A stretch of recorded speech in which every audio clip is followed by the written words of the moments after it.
Our gang's sexy. So we've set up and started playing scenario 3, where the Germans are involved with a pretty massive attack. And 1, 2, 3, 4, 5, 6, 7 turns. We played 7 turns. It starts just before night on June 8th and carries into June 9th into the just before night on June 9th. We didn't get that far. And we're probably not going to go that far. All right, so why am I ending this now? Well, I'm ending it now because, and I went looking for clarifications, scenario clarifications in errata, thinking that, okay, well, maybe that was a boo-boo in the scenario rules book, but turns out it wasn't. There was no change in the errata. Now here's the dilemma. First off, the weather, when I rolled for weather on the start of the next day, or whenever you roll for it, nighttime or the start of the next day, ended up getting missed. So mist maximize your line of sight at 3 hexes only, which couldn't have been even better for the Germans to move up in there after, of course, they laid down an artillery barrage to screen the movements in from here initially. That was only 1 turn, though, but it did allow them to close, thinking that we might get lucky and get clear weather the next day, and their ranges would be fine, or their line of sights would be fine. We end up rolling mist. Well, mist knocks down fire and assault ratings by 1, okay? Movement cost is an additional 1. Counter battery is +3 for the TQC for counter battery spotting. And at least, again, your maximum line of sight is 3 hexes. Now, mist burns off on the 1100 game turn automatically during the day. So you got to go 1, 2, 3, 3 turns with mist, where your line of sight is like I say, minimized down to 3. And to top all of that off, the French have supply in this game, which for them it starts off at a no effect reduced supply, but then when you roll for supply in the middle of the night, they didn't get any. So their supply dropped 1 more, which made their troop quality checks have a minus or +1. A -1 on their troop qualities because they didn't get supply. So each unit's troop quality was going to be reduced 1. All right, okay, we can deal with that. But here comes the big one. There's no French leaders in this scenario. That means they're out of command all the time, which is another reduction of their troop quality. Okay? So, I don't know what to... It made it difficult for any kind of opportunity fire. So really, unless it was just luck of the die roll, where a lot of these units would have to roll a 0 or 1, the only firing they were going to do was during a formation activation or second activation.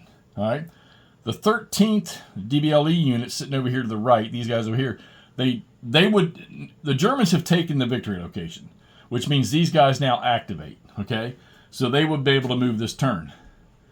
But like I said, not having any leader, I don't see how that's going to happen because, I mean, you've got massive infantry units, little bit of armor, and I think they're still, I think that was the last batch to come on. But the force is quite numerative. I mean, you got 1, 2, 3, 4, 5 different units plus artillery. And they've got like 6 batteries or 6 guns up there that could shoot. And 4 of those are pretty potent. So none of them have company bonus. None of them have 2 steps.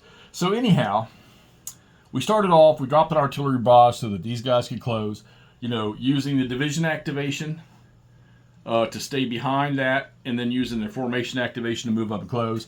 And then the rest of, I think it's Becker, the rest of his units came in over here and just pushed as fast as they could to get onto the objective here. And it took them a few turns. They were able to clear off the unit on the left, and the unit on the right chased them away. And then finally on the last turn, they took that one.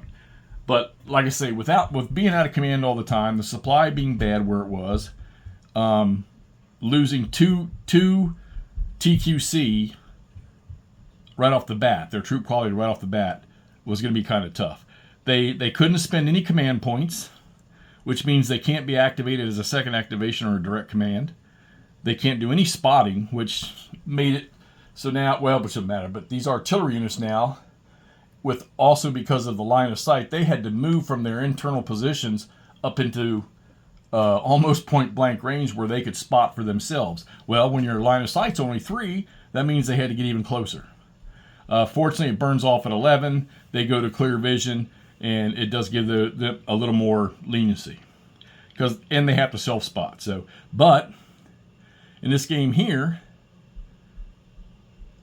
yeah, okay, I think there's a rule that says something about no self spotting that can only be used in direct fire, but it wouldn't have mattered anyhow. So I think, one of the things I learned with playing this scenario is that you can barrage with artillery any hex. There doesn't have to be any units in it. So that, I guess I'm assuming that's how they cover laying down a smoke screen or, to help conceal movements to the objective. So that worked out pretty good. Never did hit Sandstorm, never got to the German withdrawal thing. So, yeah, the Germans have lost 1 unit. The French have lost 3 or 4. And like I say, they're sitting on the objective, and I don't see possibly how the French could do this. So we're gonna. I've played 3 straight scenarios now of GTS of 1.1. When I come, I'm gonna go away from GTS because I got a plan of something I want to do, and then when I come back, I'm probably gonna come back to 2.0, play either one of the beach games or Operation Mercury. So, but let's wrap this up. We're gonna call this a German victory on the 1500 turn, which only 2 turns left, okay? And wrap it up from there. So GTS, no question of surrender, multi-man publishing, had fun. I played 3 straight scenarios on the same game system in the same game box, so I must like it. All right, let's get this up so y'all can see how this ended, and look forward to my next endeavor. It's going to be pretty cool, I think.